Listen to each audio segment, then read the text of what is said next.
किसान साथियों, कार्यक्रम में एक बार फिर से आप सभी का स्वागत है। आज के कार्यक्रम में राष्ट्रीय अश्व अनुसंधान संस्थान बीकानेर की विभिन्न गतिविधियों की जानकारी देने के लिए हमारे साथ मौजूद हैं डॉक्टर शरद चंद्र मेहता, निदेशक राष्ट्रीय अश्व अनुसंधान संस्थान बीकानेर। आइए तो इनसे लेते हैं विस्तार से जानकारी।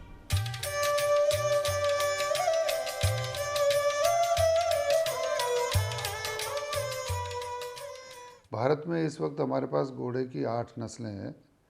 उसमें मारवाड़ी, काठियावाड़ी, कच्ची सिंधी, भीमथड़ी और बूटिया, स्पीति आदि नस्लें हमारे पास है। इस सब में क्या हो रहा है कि जो घोड़े हैं यानी कि मारवाड़ी, काठियावाड़ी, कच्ची सिंधी, वो तो संख्या अच्छी खासी हो रही है, लेकिन जो पोनीज है, जो छोटे घोड़े हैं, उनकी संख्या कम हो रही है। और उनका कम होने के पीछे एक ही मुख्य कारण है कि पहाड़ों में अब आने जाने के साधन और बाकी सब यातायात के साधन विकसित हो गए हैं, तो वो वहाँ पे संख्या कम हो रही है। लेकिन जहाँ तक इन घोड़ों की बात है, इन घोड़ों में अच्छा रुझान है और आज भी इनकी कीमत में सारी वृद्धि हो रही है। जहाँ तक संस्थान की बात है, संस्थान सबसे बड़ा एक पॉलिसी स्तर पर फाइट कर रहा है कि आज हम देखते हैं भारत में जो घोड़ों की संख्या है वो 3,40,000 है। और 3,40,000 में से हम जितने इवेंटिंग की बात करते हैं, स्पोर्टिंग की बात करते हैं, तो चाहे एनसीसी हो, चाहे आर्मी हो, चाहे ओलंपिक हो, चाहे एशियाड हो, वगैरह वगैरह जितनी भी जगह है, वहाँ सारे विदेशी घोड़े, चाहे भारतीय लोग चलाएं, वो विदेशी घोड़े चलाते हैं। और 3,40,000 में से उनकी संख्या मात्र करीब 10,000 के आसपास है। और 3,30,000 जो घोड़े हैं, उनके लिए हमारी पॉलिसी बहुत डूबियस है, बहुत अनक्लियर है। जैसे पूना में रेस कोर्स है, या बॉम्बे में है, या हैदराबाद में है, क्या देसी घोड़ा उसमें दौड़ सकता है? क्या हम उस पर रेसिंग होगी? विदेशी घोड़ों के लिए नॉर्म्स डिसाइडेड हैं, स्वदेशी घोड़ों के लिए नॉर्म्स डिसाइडेड नहीं है। वैक्सीनेटेड होगा, नहीं होगा, डिजीज़ की जांच होके जाएगा, नहीं जाएगा। लेकिन वहीं दूसरी तरफ देखते हैं, मेलों में हमारे स्वदेशी घोड़ों की भीड़ है, अपरंपार भीड़ है। कोई किस तरह का डायग्नोस्टिक चल रहा है, किस तरह की बात हो रही है, सारी चीज़ें बहुत क्लियर नहीं है। फिर भी इसके बावजूद अभी वर्तमान सरकार में भी माननीय प्रधानमंत्री जी ने भी एक इनिशिएटिव लेके हमारा जब रिव्यू किया था तो बोला कि स्वदेशी घोड़ों के लिए अच्छी पॉलिसी बनाओ और उसको आगे बढ़ाना है।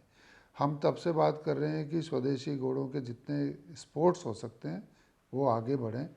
और मैं आपको बताऊंगा कि गुजरात से इसकी शुरुआत होती है।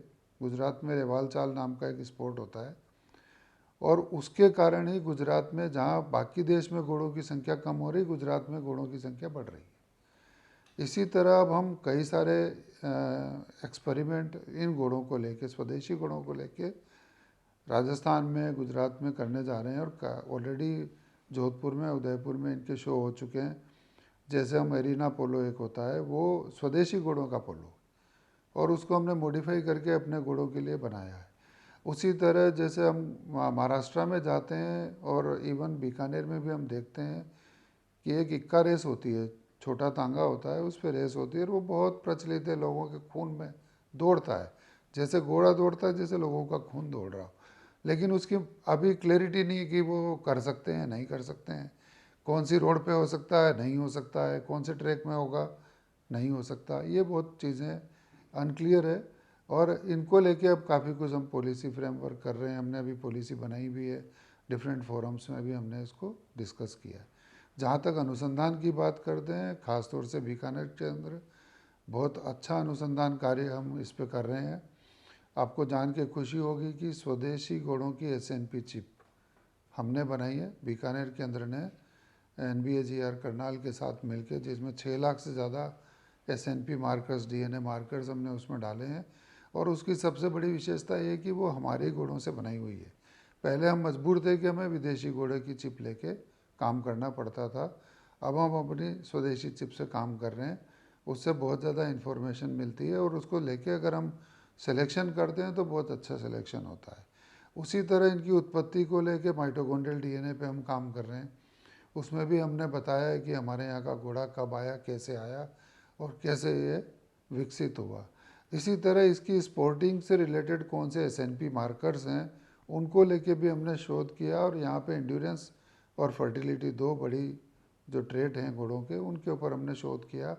और हमने शॉर्ट लिस्ट करके मार्कर्स बताएं कि हमारे घोड़ों में कौन से मार्कर्स बहुत अच्छी तरह काम आते हैं। एक और जो हमारे यहाँ रिप्रोडक्शन में काम हो रहा है, देखिए आर्टिफिशियल इंसेमिनेशन हम लंबे समय से कर रहे हैं, इस केंद्र पे 25-30 साल से कर रहे हैं। उसको समय से समय हम अपग्रेड करते रहते हैं, लेकिन पिछले वर्ष हमने एम्ब्रियो ट्रांसफ़र में यहाँ सफलता हासिल की और आज प्रथम राजहिमानी वगैरह हमने यहाँ प्रोड्यूस की है।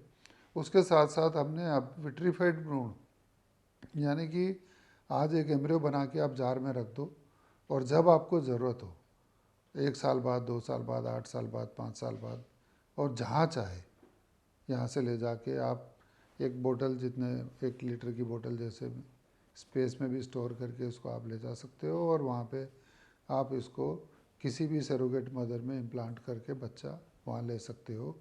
तो ये सारे कार्य इस संस्थान पे इस वक्त यहाँ बीकानेर केंद्र में हो रहे हैं। इसके साथ साथ हम यहाँ पे कुछ जो हमारी जड़ी बूटियाँ हैं उनको लेके भी शोध करते हैं और उनके कौन से तत्व कौन सी मेडिसिन में काम आ सकते हैं, ख़ास तौर से स्किन इन्फेक्शन में काफ़ी काम किया है, वो काम यहाँ पे चल रहा है। हमारा एक पार्ट जो हिसार में है, वहाँ पर बीमारियों को लेके काफ़ी काम चलता है। सर्विलेंस मॉनिटरिंग करते हैं, पूरे देश में कहाँ कौन सी बीमारी हो रही है उसका रियल टाइम डेटा हर साल इकट्ठा किया जाता है और ज़रूरत के मुताबिक वहाँ पर एक्शन लिया जाता है। टाइम टू टाइम नई वैक्सीन्स बनाते हैं, चाहे वो घोड़े की कोई भी बीमारी हो और कोई भी बीमारी आने वाली हो उसको लेके वैक्सीन बनाते हैं। इवन कोरोना का भी हमने एनिमल्स के लिए एक वैक्सीन बनाया। उसी तरह हमने लंपी स्किन का जो कैटल में ज़्यादा काम आया और वो भी वैक्सीन का डेवलपमेंट हमारे हिसार केंद्र से हुआ था। तो इस तरह ये केंद्र कई सारी गतिविधियों में काम कर रहा है। किसान साथियों, आज के कार्यक्रम में बस इतना ही। इस कार्यक्रम से संबंधित जानकारी देने के लिए आप हमें संपर्क भी कर सकते हैं। हमारा पता है कृषि दर्शन दूरदर्शन केंद्र, डीडी राजस्थान, झालाना डूंगरी, जयपुर। आप हमें ईमेल भी कर सकते हैं। हमारा ईमेल आईडी है krishidarshanjaipur@gmail.com। किसान साथियों, आज के कार्यक्रम में बस इतना ही। एक बार फिर से हाजिर होंगे एक नई जानकारी के साथ। तब तक के लिए नमस्कार।